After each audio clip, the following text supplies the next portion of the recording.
এই সুন্দর করে ঘরটি আমি তৈরি করলাম, কিভাবে চলেন সম্পূর্ণ ভিডিও আজকে আপনাদের সাথে শেয়ার করব। প্রথমে আমি এই করে ঘরটা বানানোর জন্য মাটি তৈরি করে নিতেছি। এখানে আমি বালতি ভরে মাটি নিয়ে নিছি, যেহেতু এখানে অনেক মাটি লাগবে তাই অনেক মাটি একসাথে নিয়ে নিছি। এরপর মাটিগুলোকে ভালো করে তৈরি করে নিছি, মধ্যে একদম ভালো করে মিক্সিং করে নিছি।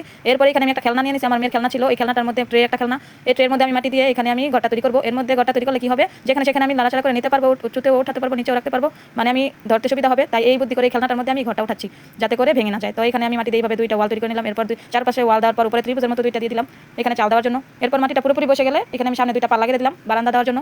এরপর এখানে আমি দরজা কেটে নিচ্ছি, জানলা কেটে নিচ্ছি, জানলা দরজা কাটা হয়ে গেছে। তো এখন আমি জানলার মধ্যে এই লোহার মতো দেখতে দেখা যায় এগুলো দিয়ে দিলাম লাঠি দিয়ে, দেখতে কিন্তু অনেক সুন্দর লাগছে। এই পর্যন্ত ঘরটা কিন্তু অনেক কিউট লাগছে। মাঝখানে আবার সামনের দিকে দুইটা সিঁড়ি দিয়ে দিলাম, এর কারণে আরও বেশি ভালো লাগছে। তো এখন চাল দেওয়ার পালা। তো চালটা কীভাবে দেওয়া যায়, আমার কাছে সন নেই, তাই আমি কী করলাম, কার্ডবোর্ড কেটে তারপর চালটা দেওয়ার চেষ্টা করলাম। তো এখানে আবার দেখতেছি যে কার্ডবোর্ড দিলে একটু নুয়ে থাকে, তাই একটু লাঠি দিয়ে ভালো করে বেঁধে দিচ্ছি যাতে করে কাগজটা ভালো করে আটকে থাকে। এরপর মাঝখানে আমি কয়েকটা লাঠি দিয়ে দিলাম, মাপ অনুযায়ী সুন্দরভাবে বেঁধে দিলাম। এরপর এখানে আমি চালটা বসিয়ে দিব।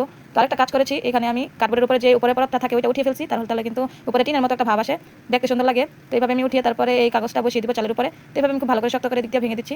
আর বারান্দার মধ্যে একটা চাল দিতেছি, উপর দিক দিয়ে আরেকটা চাল দিতেছি। এইভাবে দিলে বেশি সুন্দর লাগে। অনেকভাবে দিয়ে দেখলাম কিভাবে ভালো দেখা যায়, তো যেভাবে ভালো দেখাচ্ছে সেভাবে দিয়ে দিতেছি। তো লাস্ট পর্যন্ত দেখলাম এইভাবে দিলে কিন্তু বেশি ভালো লাগে। এখানে আমি পিন দিয়ে আটকে নিয়েছি, হিজাব পরা যে আলপিন থাকে এই পিন দিয়ে আমি মাটির সঙ্গে চালটা আটকে নিয়েছি। এই কারণে আমার একটা বেশি ঝামেলা হয় নাই আমার চালটা দিতে। তো এদিকে বারান্দার দিকে একটু বেড়া দিয়ে দিতেছি যাতে একটু বারান্দার লুকটা বেশি সুন্দর হয়। তো এখানে বারান্দাটা কিন্তু অনেক কিউট লাগছে। এই বারান্দার বিশেষ আকর্ষণ হচ্ছে এই বারান্দার সাইডে লাঠিগুলো দিয়ে দেওয়ার। তো এদিকে আবার আমি দরজা দিয়ে দিতেছি, দরজার একটা পার্ট দিয়ে দিতেছি।